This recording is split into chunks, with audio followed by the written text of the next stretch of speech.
হ্যাঁ, গ্রুপবাসী মায়েরা সবকে আসসালাম আলাইকুম। আমি সুবর্ণা হিদিলা বলছি। বাংলা ভারতে যে যেখানে আছেন সবাইকে আসসালাম আলাইকুম। আর বিশেষ করে আমার বড় মাকেও আসসালাম আলাইকুম।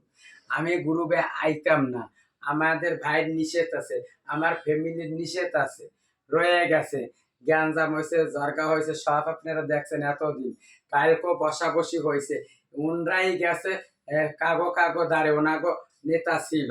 হ্যাঁ, এই নেতা ধরছে, ধরার পরে আমাদের 31 নম্বরের ওয়ার্ডের নেতারাও গেল। যার পরে হ্যাঁ, যার পরে তারপরে একটা মীমাংসা হয়েছে।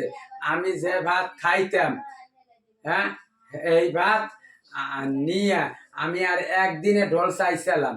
হ্যাঁ, এই সিমেন্ট ফ্যাটের দেওয়া হয়েছে। আমি ভাত খাই, সবাই জানেন। ওই যে মহলার বাড়ি হইতে ড্রাইভার গল্লির পাশে এক টুকরা একদিন এদারে খাইতাম। এই যে এইদারে একদিনের খাইতাম, 2 দিন বান্দা দিয়া। আর এই পাশে ওই যে উকিলের কালবর্তমা তুমি আমার গতিয়া খাইতো। এই আমরা 3 দিন খাইতাম। হ্যাঁ, খাওয়ার পরে চাওয়া হয়েছে যে বিড়িদের জন্য আমার নাতি ছেলে চুলে ধরছে, ইসে ধরছে, কাইলে একদিনের জন্য বিড়ি চাইছি, একদিন ঘোরার জন্য। তারপরে সবাই থাইকা সিমেন্ট ফ্যাক্টরি দেওয়া হয়েছে। ওইখানে 4-5টা ঘর, এক ঘর থাকুক। আমার গুরু নান গুরু দেশে পান পারছে, পান দিছে, পানের বোড়া পারছে, বোড়া দেশে।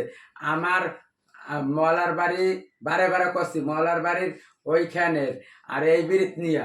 হ্যাঁ, এইসব নিয়ে যদি আমার বিড়িতে কেউ ঢোল চড়ায়, হ্যাঁ, আর কেউ যদি মূলার পাতা নেয়, আমিও তাদের জিন্নাপাড়া রয়েছে, সব রয়েছে, তাদের বিড়িতেও মূলার পাতা আমি ধরবো।